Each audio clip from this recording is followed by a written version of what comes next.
This is kind of a build-up. So we've done stress, we've done a stress workshop.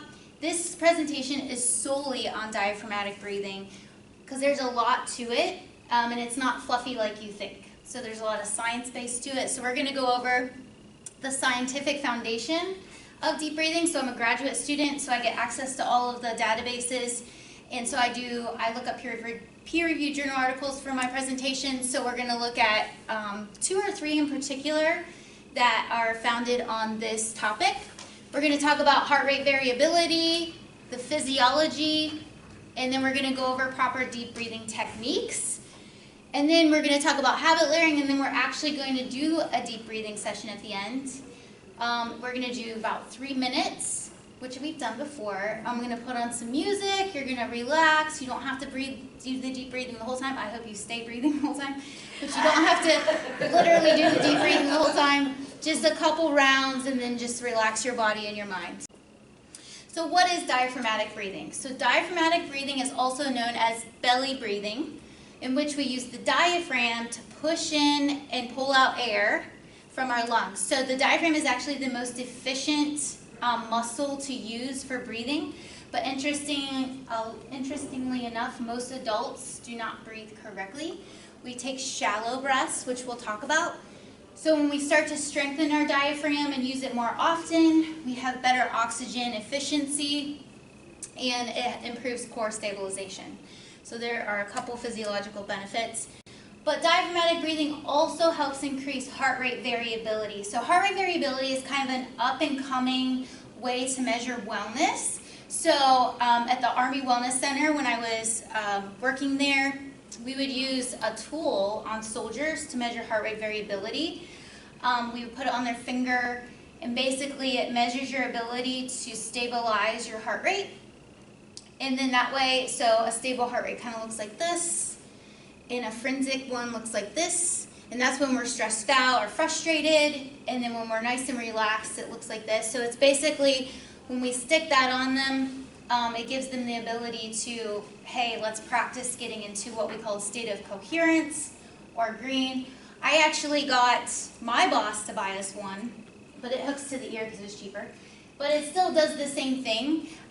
And so if we're ever interested in bringing that in and doing little sessions with that, I'd be happy to do that.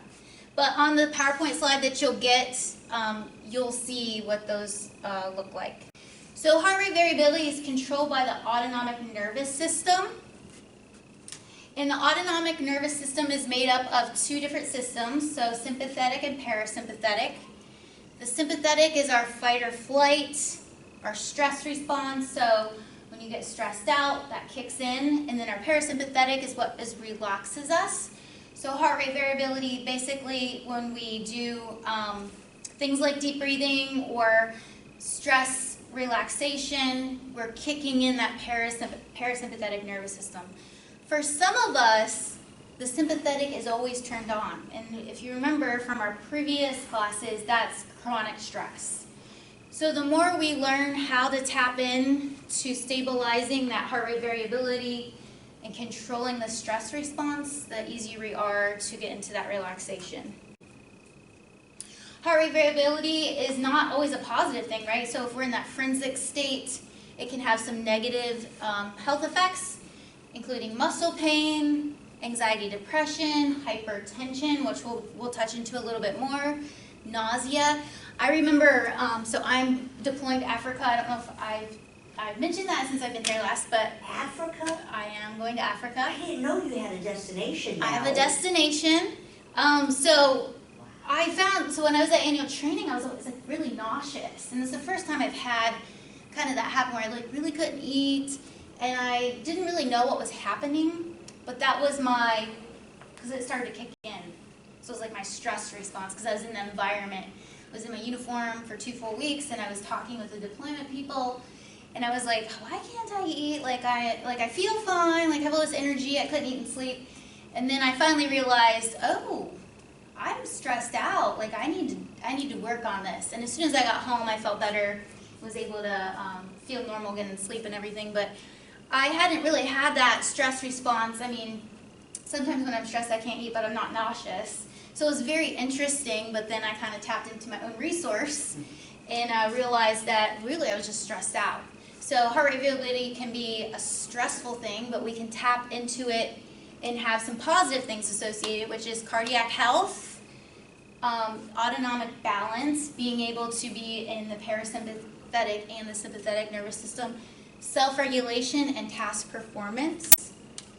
So basically, when we can learn to master heart rate variability with techniques like deep breathing, we're able to put the brakes on that fight or flight response, and we're able to get back to that place of relaxation or coherence, whatever you want to call it. Some other physiological benefits of deep breathing, we talked about strengthening the diaphragm, decreasing the demand for oxygen because we're breathing in more oxygen, and it results in using less effort, and then it also lowers blood pressure and heart rate. So I know when I'm in a nervous state, when I'm like, what is happening? Because sometimes we don't even know when we're stressed out, but when we do feel our heart rate spike, you can feel it come back down when you start using the deep breathing. So I shared this story the last time I was here, but for those of you who weren't here or those who are watching that didn't watch before, my mom had a stroke in her 50s, early 50s, due to stress, and she had uncontrollable high blood pressure. She didn't know it because high blood pressure is a silent killer. We don't know we have high blood pressure. And after her stroke, I taught her this particular method, although she was on blood pressure medication, because just because you're on blood pressure medication doesn't mean your heart rate can't spike when you're stressed out. And so she uses this to this day to get herself back down. When she feels herself getting tensed up, she brings herself back down with this method. So that kind of kicks us into hypertension. So hypertension is a silent killer. I don't know how many times, and it feels like really recently, I'm hearing of more and more people just kind of like dropping dead. In particular, in my small community, very small community, a person in their late 30s died from hypertension, just dropped dead. And then my father-in-law's cousin was at his work delivering. He was a delivery guy, and he just dropped dead on one of his deliveries, hypertension. And factor in high blood pressure and high cholesterol, we don't know we have those things. So when we practice deep breathing or relaxation techniques, we can help at least with the hypertension piece. 65 million Americans have high blood pressure. And risks when you have high blood pressure are heart attacks, stroke, kidney damage, which we're going to get into even more, blindness and dementia. And high blood pressure is anything, I'm sure you already know, 140/90. They changed some metrics on high blood pressure and kind of have a pre-hypertension, hypertension stage 1, and hypertension stage 2 now. But anything over 140/90, we need to be monitoring and being tracked by a doctor. So deep breathing does help us lower our blood pressure. It helps us get in relaxation and helps with dilation of blood vessels. However, interestingly enough, in my research on this, it had less to do with your ability to lower it. So even though you can use it in states of getting pulled over or something happens and you use it to bring yourself back down, and it has more to do with kidney function.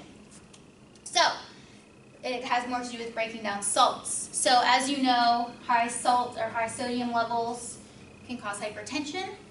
Well, deep breathing can help to lower the salts in your body, because what happens is, if you remember from really early on in the presentation, I said most adults breathe wrong. So most adults take shallow breaths. When we're chronically stressed out, that is a physiological stress response our body does on purpose, shallow breaths. Shallow breaths help to increase blood flow to the brain, so that's why our body does that on purpose, because it thinks it's in fight or flight. So you take shallow breaths on purpose, or have you ever noticed when you're stressed you hold your breath or you stop breathing? That's your body's way of coping so that you're more alert, because more blood to your brain helps you to be more alert for the fight or flight. Well, over time, we don't want to be in that state constantly, but as a country, we are chronically stressed. So we're chronically taking shallow breaths. And shallow breaths actually can have impact on our kidney function. So most adults take chest breaths, which is the shallow breaths. And when you're under breathing like that all day long, it can result in high salt intake, and the kidneys have a hard time processing that salt. So it can cause kidney damage, and then obviously hypertension, because now we have more salts in our body. So we unconsciously hold our breath when we're stressed out, which I kind of already knew this about me, but then I found this. I was like, oh, it's all making sense, like comes full circle, right? So take note.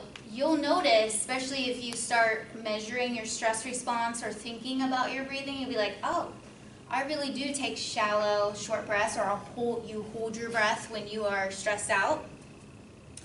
And it's called inhibitory breathing, and we do it unconsciously because, like I said, it's innate. It's something that our bodies do on purpose to divert more blood to the brain, causing our blood to be more acidic, our kidneys to be less efficient, and delaying salt excretion, all resulting in the blood pressure getting raised.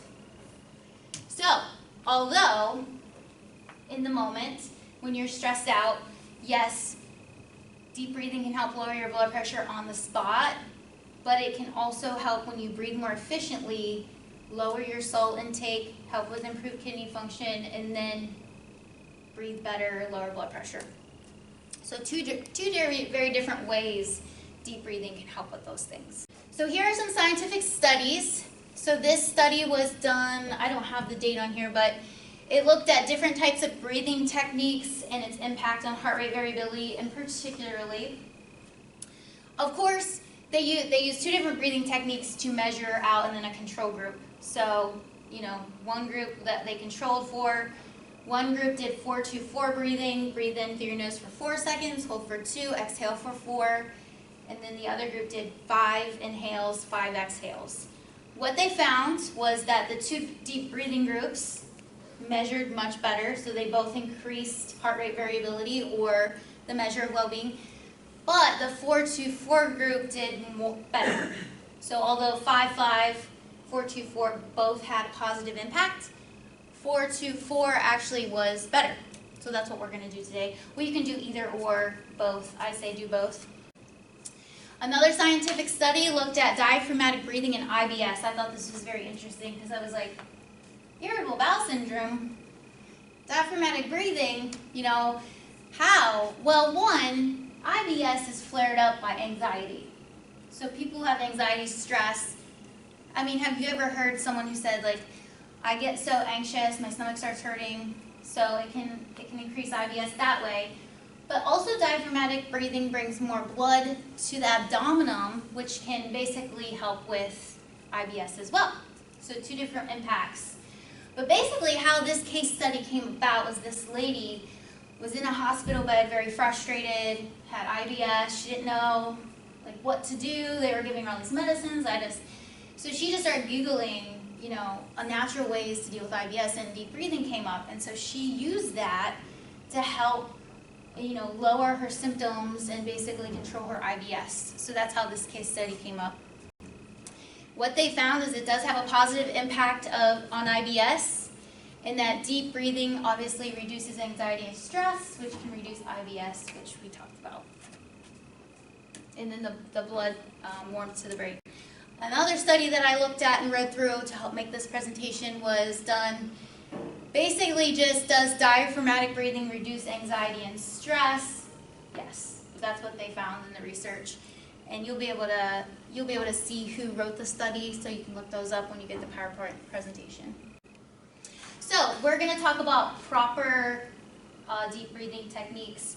Then we're going to talk about habit layering, and then we're going to do it for ourselves. So some proper breathing techniques, you can either, for the first time ever, someone actually laid down in one of these, so feel free to lay down when we go through it, when we go for it at the end. But so we have, right when I am at the office, which is very rare these days, I have I have a cubicle, and then I have 2 empty offices right here. And I used to go in there for like, shut the door for 5 minutes and lay on the floor and do my deep breathing, listen to the relaxing music we're gonna play. Don't really get to do that much more, but I do the deep breathing in the car on a regular basis. I just don't close my eyes, thank goodness. Try not to fall asleep. So you'll get in a comfortable upright position, or you'll lay down. You inhale through your nose. When you inhale through your nose, your stomach will expand. And then when you exhale, your stomach will collapse.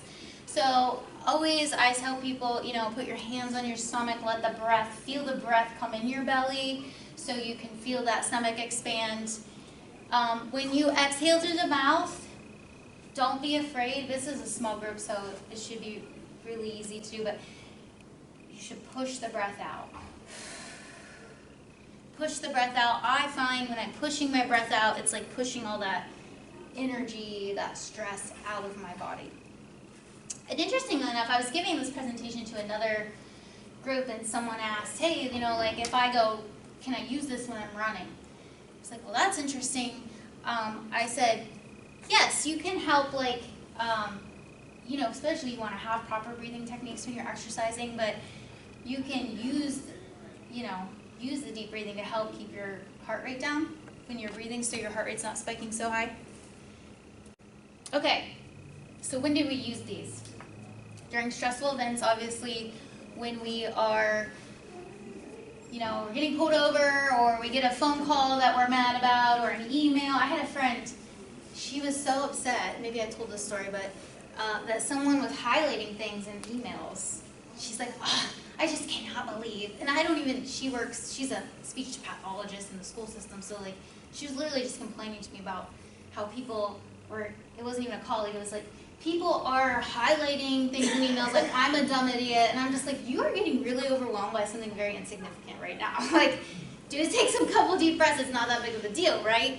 But that really made her upset, and the need to rant to me and probably 5 other friends, because that's what she does. So I'm like, you need to take a deep breath, move on. I always say when you get angered by something, especially in a work situation, take a deep breath, take a step away. We talked about this in our workshop.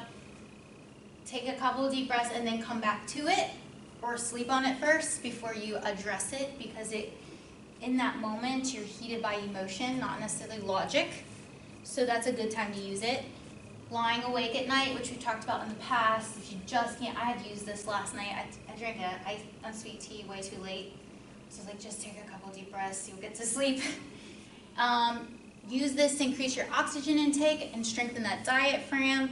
And then habit layer it so that you can, take this and learn it. So I teach this on a regular basis, and I was joking earlier, I have to force myself to do it sometimes. So if I have to force myself, you're going to have to force yourself too, because it's not necessarily something we think about on the spot. So the more we do it, the more we remember to use it in those events. So I say use habit layering. So, and interesting enough, I was at the American Heart Association. So it was like when I first started working for Huntington, a client was having a health fair, and I got the American Heart Association there, and I was talking with the lady, and she's like, I got into the American Heart Association because my husband died in his 40s from a heart attack, and I also have high blood pressure. She goes, and I have to remember to take my medication. And I'm thinking, you have to remember to take your medication when you lost your husband young, and you also work for the American Heart Association. I can't believe you, out of all people, would have to remember to do that. But she did. So what she did was she put her medication by her coffee, because one thing she didn't forget to do was to make her coffee in the morning. I can relate to that, right? Coffee before anything. So she habit layered. So she said, I always have the habit of making coffee, so I'll make sure my medicine is right there. So I say how you can learn to incorporate this in your life is the same way. If every morning you get up and make a cup of coffee, take a couple deep breaths. If every day you take your dog out, take a couple deep breaths. If you're on the same route to work every day, you stop at the same stop sign, take a couple deep breaths. So it's important to kind of do that to build awareness. So in every one of my presentations, I have deep breathing in it, because I feel like the more a client is exposed to it, maybe the more they'll remember to do it.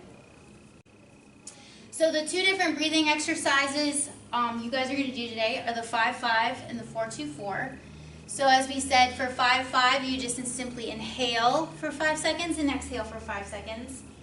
4-2-4, you breathe in through your nose for 4 seconds, hold for 2, and then you force out for 4. This says 3 iterations, but really what I'm going to do is I'm going to play 3 minutes of music. You're going to relax. I gave a gratitude presentation this week to another client. And part of heart rate variability exercise that we do with the little monitor is incorporating deep breathing with positive thoughts or gratitude. So I encourage you during the 3 to 5, well, we'll do 3 to 5 minutes roughly, just let your mind be grateful. Do the deep breathing, but take a pause and focus on your thoughts as well, because they kind of go hand in hand. So I talked about my crazy incident when I got rental car broke down, but like all I could think was like, thankfully I have cell phone service. Thankfully, you know, I'm not in a crazy road where somebody's like, I was able to pull off onto like a side road, so I was safe, you know.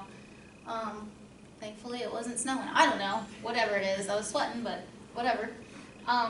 Lost some water weight that day. But like it's always looking at the bright side, because that's what kind of gets us through the next thing. Okay, so I'm gonna go ahead and put on this music. I'm not gonna do any counting. You're gonna do all your counting because this is your time. And I'm not gonna put a timer on because I did that once.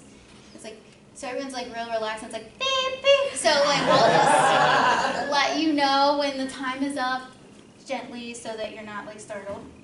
And feel free to close your eyes. I always say, if you know what, if you take a 3 to 5 minute nap, good. So if you happen to fall asleep, hey, do it. I'm not gonna say anything. So we'll begin.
So that was about 5 minutes. So they say 3 to 5 minutes of relaxation can literally change your day. So if you do that a couple times a day, and just practice those coping techniques, you can not only lower your blood pressure, increase your heart rate variability, all those great things we talk about, but overall you can increase your well-being. So on the blood pressure note, particularly there's some other things you can also do, 20 minutes of light physical activity a day, eating healthy diet, but the most important is to just get checked. And then once you know, following up on your medications and then incorporating healthy lifestyle to hopefully maybe get off the medications. If you had a hard time focusing, probably means you need practice. Building up to 5 minutes is more realistic. Starting off with 1, 2, 3, and getting yourself to 5.